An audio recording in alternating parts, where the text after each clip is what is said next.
Good afternoon. Thank you, Sis, for inviting me to be the moderator. It's always a pleasure and an honor to moderate a session organized by Sis. They are always on topics which are, I consider them hot chili topics, and very pedas.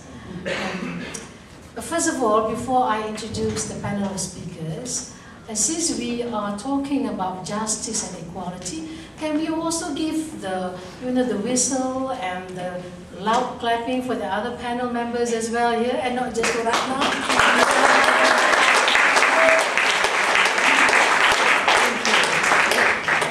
Well, I thought I'm not going to go into a discussion or a prelude to the whole forum today.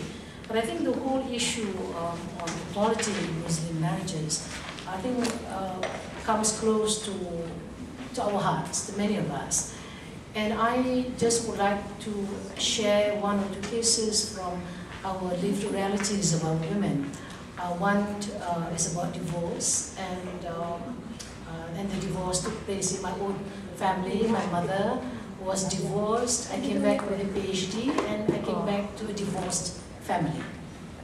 And the question she asked me was that a PhD couldn't answer then, even now, was why did he divorce me without any negotiation? And why did the court grant him the divorce without consulting me? And this came from my mother, who only had grade 3 education. So that's one. The other one is about now a young woman married out of love, or so it seemed. And 4 years later, he married another one. And now there's been in her 3rd year of trying to get divorce. And from a very naive girl, she has begun to question also what gave him the right, and why is it that she doesn't have the same right. And she wonders whether is this really interpretation of Islam, or is it really there in our religion? So it's an example of lived realities that I'm sure are just, just snips of the many, many cases that we have known. And yet, when we listen to all the qiwamahs, the talk on television, we are often harped with this message that Islam definitely is an adil, is a religion that is premised on the justice and the whole concept of equality. Though for someone who has been a director of Kanita for the last 8 years, talking about gender equality, I've always been confronted with this issue that don't you think that you should actually bring in the Islamic perspective? And I said, what is that? And they said, well, there is such thing as I always have a problem pronouncing this word. I think I have a psychological problem too. Complementarity. And these have been going on and on.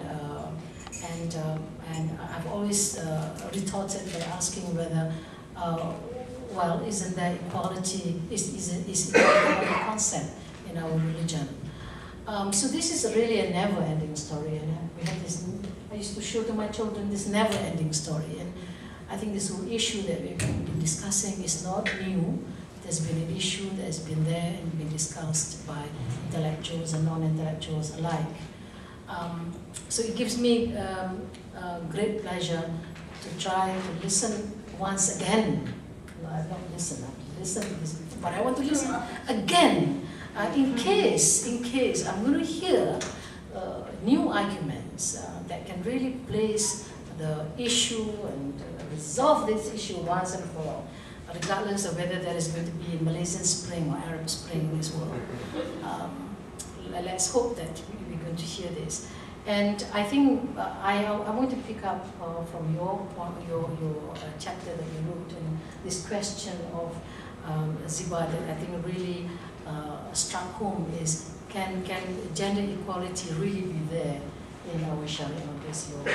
And is gender equality really core in our religion or not. So let me introduce the three speakers. I have very long, quite long.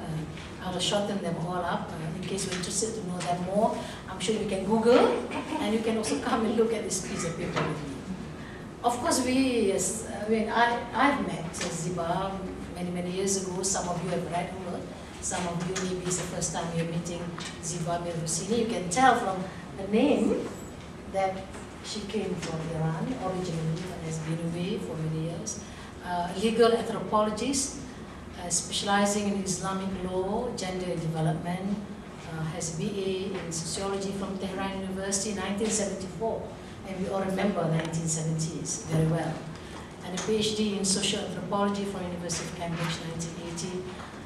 She has written numerous articles and various books and various chapters, ranging from marriage on trial.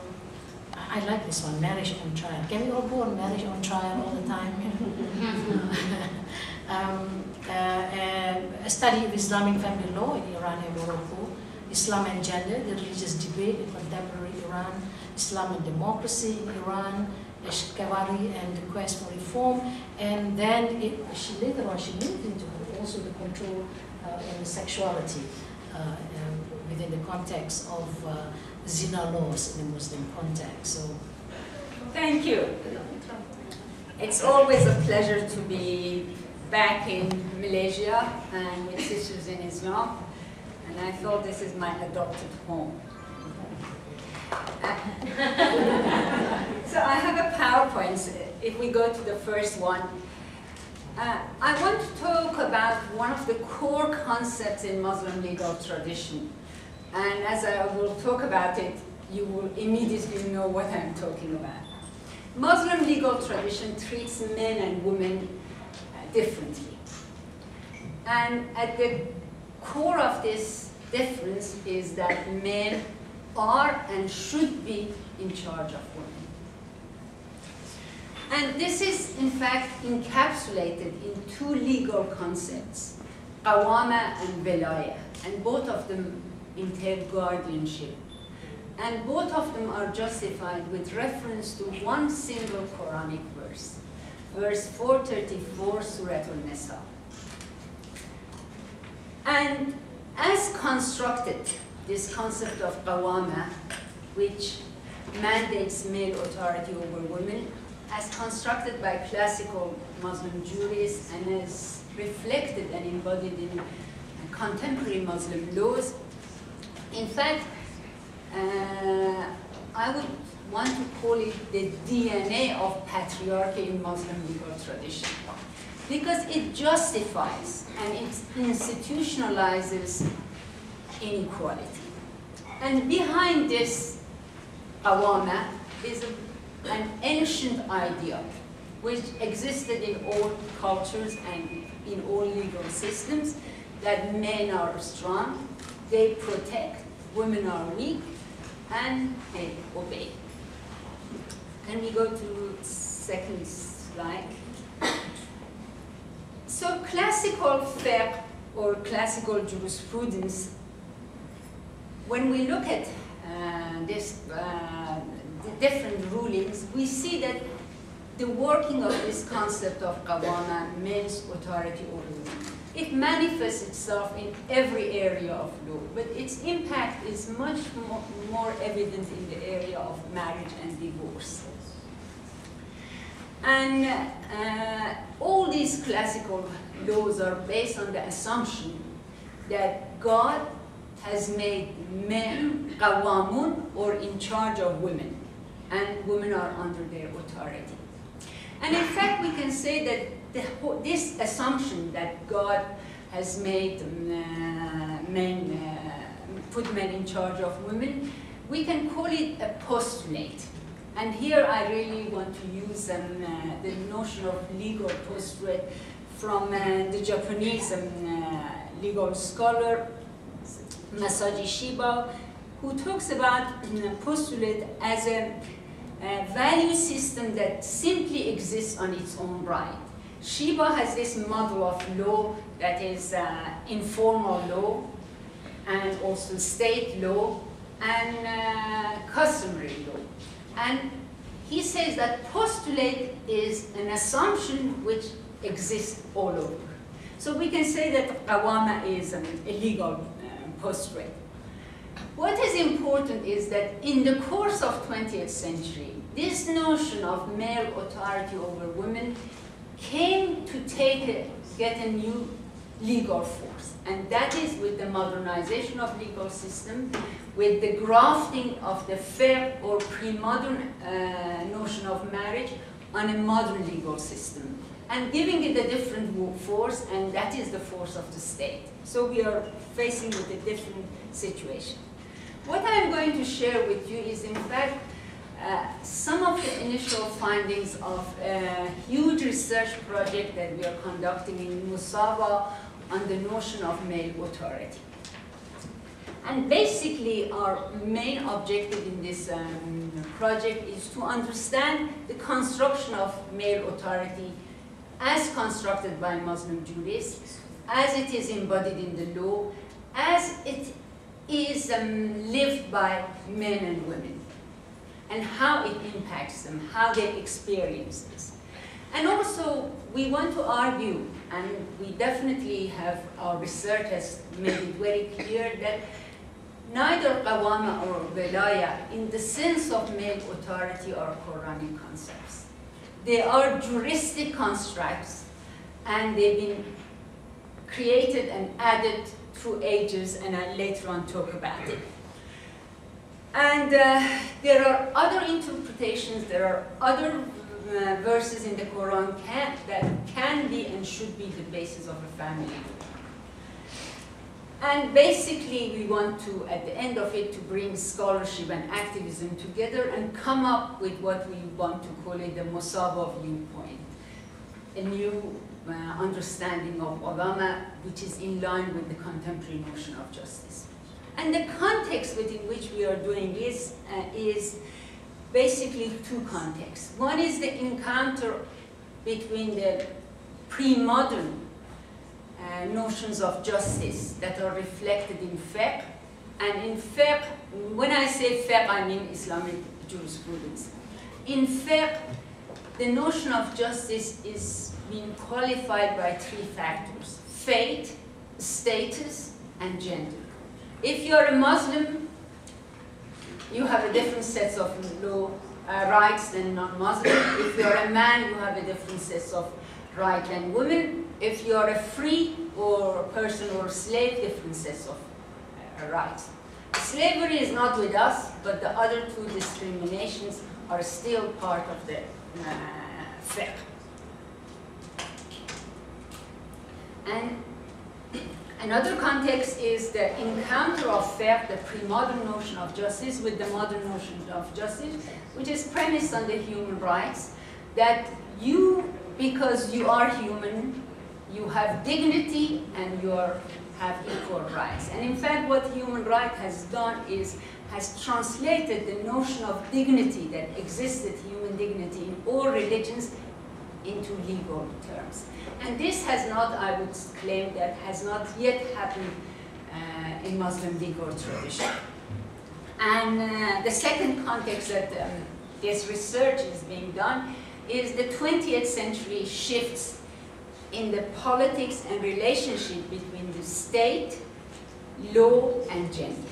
And we know that at the beginning of 20th century, if we look at the process of law reforms, we see that Muslim societies are going towards the process of secularization of legal systems and laws.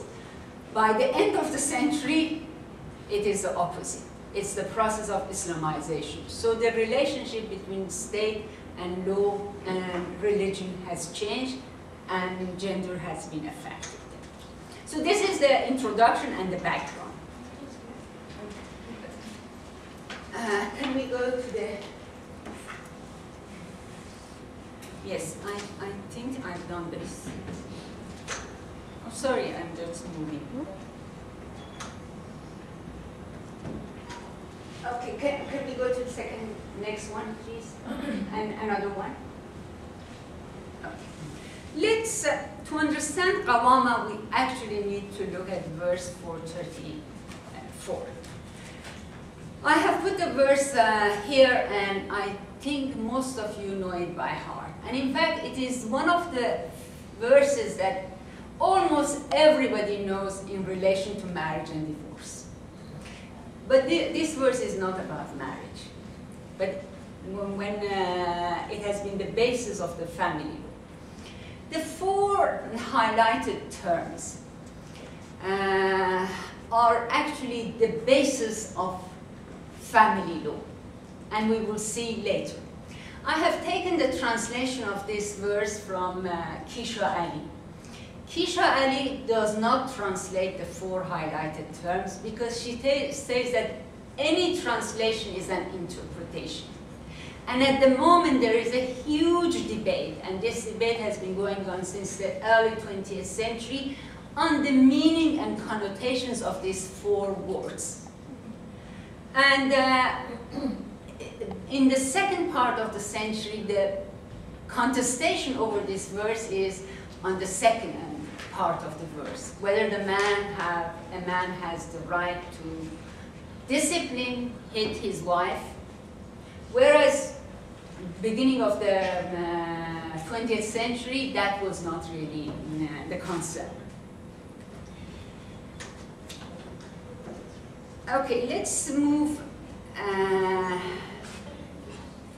Let me just quickly, when we're looking at this verse, if we look at marriage in the Muslim legal tradition is a contract. It's a contract of exchange, and it's a contract that, like most contracts in Muslim legal tradition, is based on a contract of sale. With the contract, a woman, can we go? No, let's forget about about this.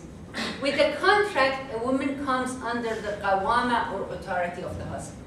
And this contract has a set of default. Can we go back to the verse, please? This contract has a set of default terms. And what becomes the right of the husband is the duty of the wife. The right of the husband is to provide, and you see that it has been taken from the part of the verse that the men are providers for women, and the duty of the wife is to obey the husband and submit. And the classical jurists define this duty only in sexual terms, whereas the modern jurists and modern legal system have expanded it. Whereas in classical time, it was only in terms of sexual access. No, can we go to the next one?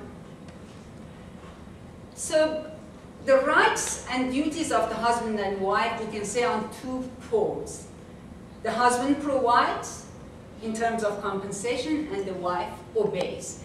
And this link has been made by jurists. It is not in that verse.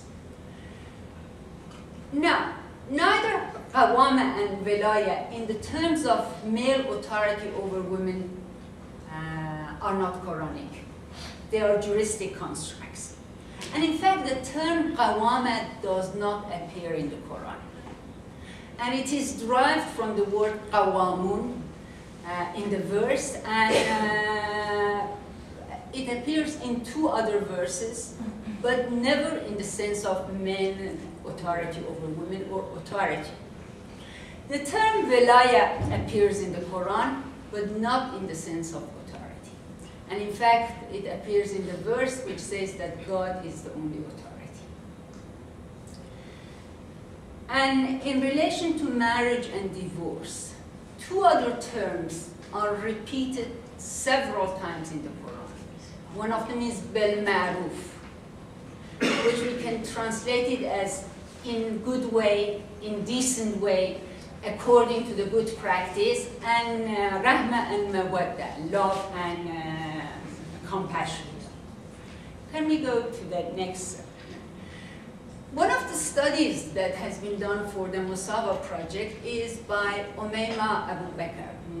And she has done a fantastic paper, which I hope we'll be able to share with you, that she focuses on the genre of tafsir, or interpretation of the Quran.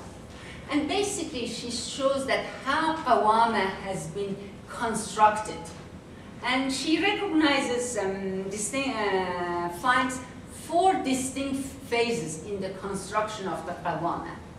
The first one is that the term qawamun, which is normative, it's taken first of all out of its context. It's taken out of the context of that verse, and it is also transformed into a grammatical masdar, which is a verbal infinitive. So what the notion of qawamun, and qawama comes from the root qiyam, which has so many meanings. One of them is to stand for justice, one of them is to serve, one of them is to be in charge. So many different meanings, but this was the meaning that was chosen. The second phase was that when this notion of qawama, once qawama was taken out of this context and became an infinitive, the rational arguments were compiled, that why men are in charge of women. So this is a rationalization that was done. And some of the interpreters said, for instance, men are in charge of women because they have beard. Men are superior to women because, they have bigger physique. Men are superior because, they wear turbans. These are there, but there were other arguments there. The second is, the third stage is when the term qawama is linked to daraja. Daraja means degree or degree. And that is in verse 228, when, again, that verse is about divorce. And at the end of the verse says that men and women have rights over each other, but men have a degree over women. And this is when, in the context of divorce, has been taken up, and it's commonly said that men are superior. So basically, these 2 verses are linked together. And the final stage, which is the modernist turn, came in the 20th century with people like Abdo and reformists, when the different set of rationalization for qawama was introduced. And that was using natural law theories and the notion of fitra, that men and women's essence are different, therefore men are, some of the arguments that are there, for instance, women want to be hunted, men are the hunters. Women want to be loved, men are the ones who love. The key to divorce and marriage is in the hands of men. The active men as an active agent in marriage and women as the passive agent. But these are all construction that has been done. I just wanted to mention this because this is one of the groundbreaking studies. There has been a lot of work on qawama, and I can say that at least I know more than 100 titles in English, let alone in Arabic and Persian and Urdu and other languages, on interpreting and explaining qawama. But this is one of the unique ones which really looks at the construction of qawama in the tafsir literature. Now, these are the core questions. Can we go to the next one, please? The core question that we need to ask, and I want to explore some of these questions here with you and end not all of them. First is, why did the jurists choose not to translate other terms in the Quran like rahma and mawadda and only qawama, qawamun? Why it became the core concept? And how and through what juristic process men's authority over women was legitimated and translated into the law. So we really need to look at it. And I gave you a glimpse on how it was done through the marriage contract, but there are other aspects of it that needs to be explored. What does a male guardianship in practice mean? How it affects women, in what stage of their life, in what class, you know, in the past, in present. Why are these two concepts are still the basis of gender relations in the imaginations of modern-day Muslims and jurists? Still, it is very much alive in the imaginations of Muslims, and we need to ask why. And there are many people who denounce equality as being alien to Islam, and their main argument is qiwamah. And how can we rethink qiwamah in an egalitarian way? And the questions that Rashida asked, can gender equality and Sharia-based law go together? I say definitely yes. So, I give you the argument that I have, but I might not be able to flesh it out entirely. First is gender equality is what we can call in fiqh or Muslim jurisprudence as a newly created issue. That is a problem that did not exist in pre-modern time. It was not a question that occupies the mind of jurists. But it is now a question, therefore Muslim legal tradition needs to deal with it. And it is only in the 20th century that equality has become inherent to conceptions of justice, in the sense that there can be no equality without justice, and gender equality as well. And the idea of equality creates what I call an epistemological crisis in Muslim legal tradition. I take this concept of epistemological crisis from Alistair MacIntyre, the philosopher. And basically his argument goes as follows, that every rational inquiry is embedded in a tradition of learning. Fiqh is a rational inquiry. And that tradition reaches the point of crisis when by its own standards, rational justification, by its own standards of rational justification, disagreements can no longer be resolved rationally. And we face this because, you know, there is a great deal of disagreement. The argument and the justification that we hear does not satisfy us. And there is a great deal of contestation among the Muslims on that issue. Therefore, we cannot really deal with this rationally. Whereas in pre-modern time, nobody asked why men have authority over women. It was really taken for granted. But now we are constantly asking this question. So what happens when disagreements cannot be resolved rationally is that for this tradition to survive, an idea from outside is taken and becomes part of the tradition. And I want to say the idea of equality is outside Muslim legal tradition. It came in the 20th century with the expansion of human rights discourses. Now, Muslim legal tradition is incorporating it. And if it doesn't, you know, it cannot survive. And it has been trying to meet this epistemological crisis Muslim legal tradition since the beginning of the 20th century. My argument is that the breakthrough came in the second part of the 20th century with the emergence of the new reformist and feminist voices in Islam. These are an internal voice of dissent, an internal critique that are challenging the tradition from within, and also the tradition is responding to it.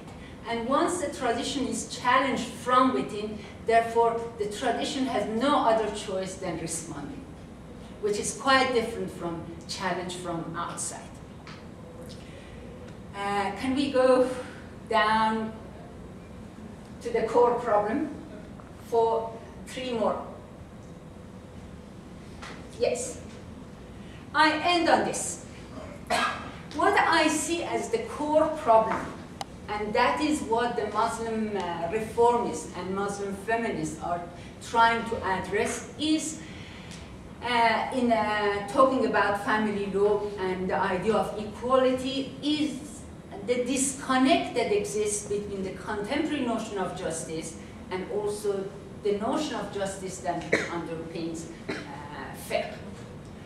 I put here two quotes, and both quotes are from Ibn Qayyim, Ibn Qayyim al-Jawziyah.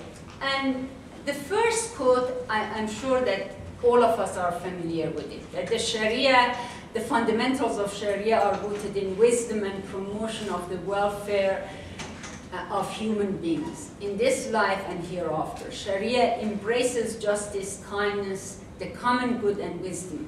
Any rule that departs from justice to injustice, from kindness to harshness, from the common good to harm, or from rationality to absurdity cannot be part of the Sharia.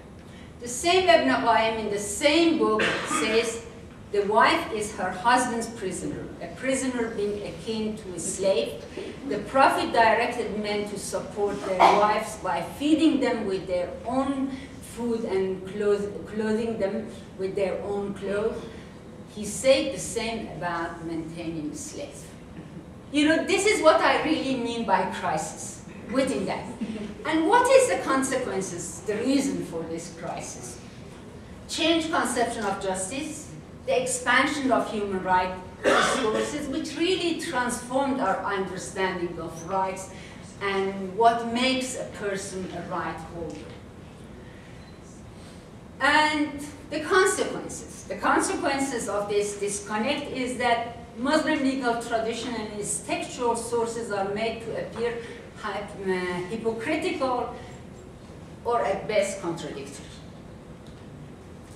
Fiqh becomes empty legal shells devoid of justice, and we are facing theological and epistemological crisis, and Sharia-based laws become detached from lived reality, and it makes it easy and possible for Muslims, especially Muslim men and ulama, to close their eyes to injustice.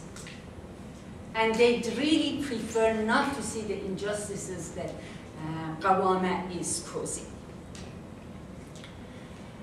How much do I have? 5 minutes. So with this background, I come to the core question, and I don't think that you expect me to address it entirely in 5 minutes or 3 minutes. So the core question is that can the core concept like qiwamah and wilayah be constructed in line with the modern conception of justice? To me, this question has 2 elements, and we need to deal with 2 aspects. One is that the nature of differences between men and women. Because one of the main arguments that is put forward by the defenders of the fair model or qiwamah is that men and women are different, and if they are given same rights, this is the essence of injustice. The second core question that we need to address is that qiwamah and qiwamun has become so much embedded in Muslim legal tradition. And there is so much that we have part of the Muslim primary text, the Quran and Hadith. There are aspects of it that speaks of men's control over women. So how to read this and how to deal with the sacred text? I briefly say that on the first questions, which is the argument which is put forward in defense of qiwamah, the research that has been done shows that the fact is that equality does not mean that that there is no difference. The very fact that we are different, we need to be equal. If we were all the same, you know, there was no need for equality. Therefore, equality does not preclude difference. And an egalitarian understanding of social justice always takes into account the differences. And the fact that objection that is made by Muslim ulama or the defenders of qiwamah is actually based on a misconception, because they take equality to be identicality, to be exactly the same rights and duties. And this is a notion that there is a paper which has been done as part of the project by Mohsen Kadibar, who is an Iranian jurist, and he talks about the notion of equality that existed in fiqh. He calls it edalat istihqaqi, or desert-based justice. That is a notion which is taken from the Aristotelian notion of justice and equality, that people have rights according to their capacities and their essences. And these capacities and essences were seen as essential, not non-changing. And this is the notion of equality that exists in pre-modern fiqh. And it is very much clear in the fiqh idiom, that putting everything in its place. And this is an outdated notion of equality. And it has started to change with the notion of what Kadibar calls it, edalat musawati, and egalitarian equal justice. Therefore, there is room for talking about it, and there is room for discussing it within Muslim legal tradition. I won't go through this, and the final stage is that we need to look at the qiwamah. Qiwamah is a combination of protection and domination. And this tension between protection and domination is a very active tension. And there is no way that you can get rid of it. Once you protect, you control. Once you protect, you have power. So we need to think about it, how to minimize that power, but at the same time keep the good elements of the protection. And I end here. Thank you. Thank you.